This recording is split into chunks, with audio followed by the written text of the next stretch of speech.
రూపాయి ఖర్చు లేకుండా ఆ దేశం మొత్తం జల్సాగా తిరగొచ్చు. అక్కడే కూలి పని చేస్తూ కోట్లు సంపాదిస్తూ పెత్తనం చలాయించొచ్చు. అడిగేవారు కూడా ఎవరు ఉండరు. చెప్పాలంటే పిలిచి మరీ అతిథి మర్యాదలు చేస్తుంది ఆ దేశం. ఇంతకీ ఆ దేశం ఏదో కాదు, లక్సంబర్గ్. బహుశా ఈ పేరు మీరు కొత్తగా వింటున్నారేమో, కానీ ఈ దేశంలో ఉన్న ఫెసిలిటీస్ చూస్తే మాత్రం ఇప్పుడే మూటాముళ్ళ సర్దుకొని అక్కడికి చెక్కేస్తారు. మరి ఈ దేశం ఎక్కడుంది? ఎందుకు అక్కడ ఫ్రీ ఫెసిలిటీ ఉంది? ఇక్కడ అమ్మాయిలు అంత ఫాస్ట్ గా ఉంటారా? నడి రోడ్ల పనులు చేసినా ఎవరు పట్టించుకోరా? ఇక్కడ స్ట్రీట్ వ్యభిచారం బా ఫేమస్సా? పెళ్లి చేసుకుంటే జైలుకి వెళ్లాల్సిందేనా అనే విషయాలు ఇప్పుడు ఈ వీడియోలో తెలుసుకుందాం. సో వీడియోని స్కిప్ చేయకుండా ఎండ్ వరకు చూడండి.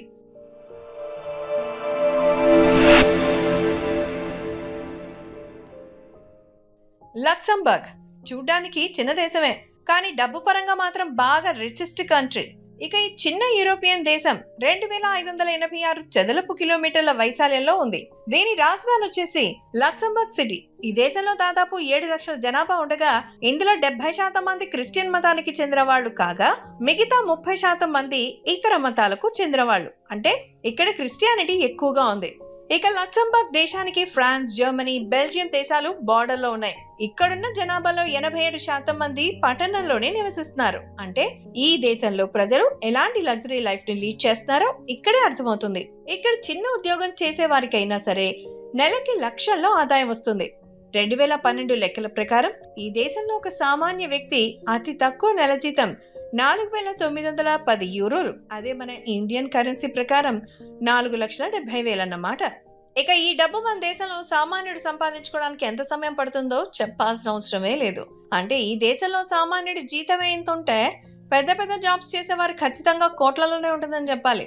మరో ఇంట్రెస్టింగ్ విషయం ఏంటంటే ఈ దేశంలో ఒక చోటు నుంచి మరో చోటుకి ట్రావెల్ చేయడానికి 1 రూపాయి కూడా ఖర్చు పెట్టాల్సిన అవసరం లేదు. అవును, మీరు విన్నది అక్షరాల నిజం. మరి దీనికి రీజన్ ఏంటి? ఈ దేశంలో ఎక్కడ చూసినా జనాలు తమ సొంత కార్లలోనే ప్రయాణాలు చేస్తారు. ఇక్కడున్న ప్రతి ఫ్యామిలీకి కార్లు అనేవి చాలా కామన్ వెహికల్. అలా అక్కడ కార్ల సంఖ్య కూడా ఎక్కువగా ఉండడంతో రోడ్ల మీద ఫుల్ ట్రాఫిక్ అనేది ఉంటుంది. ఇక ఈ ట్రాఫిక్ సమస్య నుంచి బయటపడడానికే ప్రభుత్వం ఒక కొత్త నిర్ణయం తీసుకుంది. పబ్లిక్ ట్రాన్స్పోర్ట్ ని ఉపయోగించి దేశంలో ఎక్కడికైనా తిరగడానికి ఫ్రీగా ట్రావెల్ చేయొచ్చు అని ఆ దేశ ప్రభుత్వం నిర్ణయం తీసుకుంది.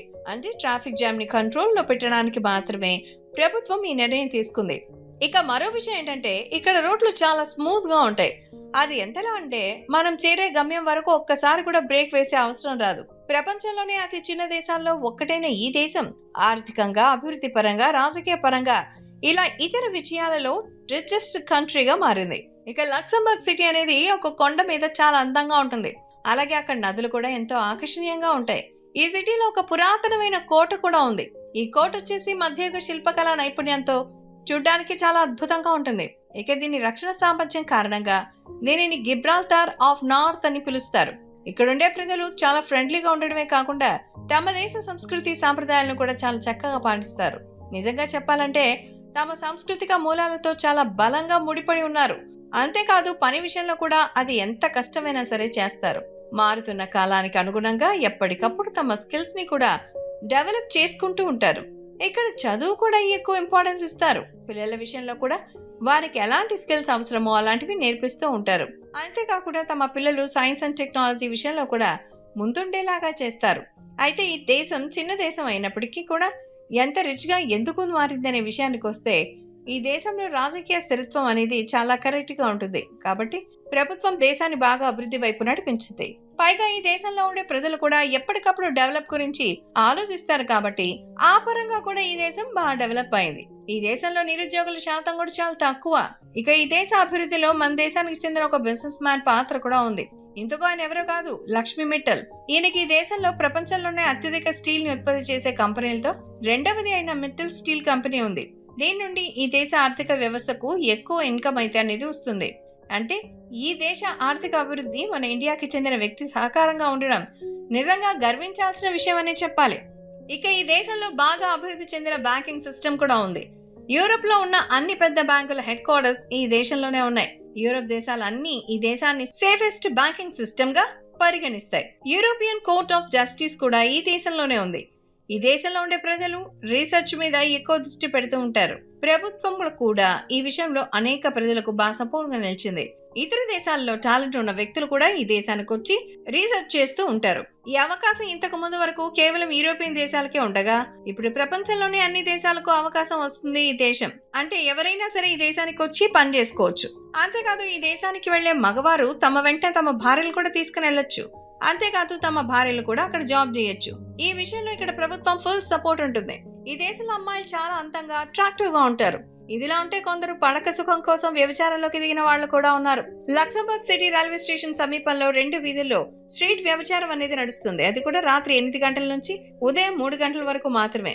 ఎవరైనా ఈ నిబంధనలు ఉల్లంఘిస్తే మాత్రం వారికి 2500 యూరోల వరకు ఫైన్ విధిస్తారు. ఇక ఈ దేశంలో ఉండే పురుషుల పైన స్త్రీల పైన తమ లైఫ్ పార్ట్నర్స్ ఉన్నాక కూడా రెండో పెళ్లి చేసుకుంటే అది నేరమే అవుతుంది. వెంటనే అరెస్ట్ చేసి జైల్లో కూడా వేస్తారు. ఇక యువత విషయంలో మాత్రం ఈ దేశంలో మంచి స్వేచ్ఛ ఉందని చెప్పాలి. వాళ్ళు నడి రోడ్డున ఏం చేసినా కూడా చెల్లుతుంది. అది క్రైమ్ అండ్ ప్రైవసీకి సంబంధించినది తప్ప. అంటే మ్యూజిక్ ప్లే చేయడం, డాన్స్ చేయడం, రోడ్ పై పెయింటింగ్ వేయడం కూడా ఏం చేసినా ఫుల్ సపోర్ట్ గా ఉంటుంది. అంటే యువతలో స్కిల్స్ పెంచడంలో బాగా సపోర్టివ్ గా చేస్తోంది ఈ దేశం. ఇక్కడ అమ్మాయిలు కూడా చాలా ఫాస్ట్ గా ఉంటారు. ఎప్పటికప్పుడు ఫ్యూచర్ గురించి ముందు ప్రణాళికలు వేస్తూ ఉంటారు. ఆ వయసుకు వచ్చేసరికి అన్ని నేర్చుకుని ఉంటారు. తమ స్టడీస్ కంప్లీట్ అయిన వెంటనే టైం వేస్ట్ చేయకుండా వెంటనే జాబ్ లేదా బిజినెస్ ప్లాన్స్ చేస్తూ ఉంటారు.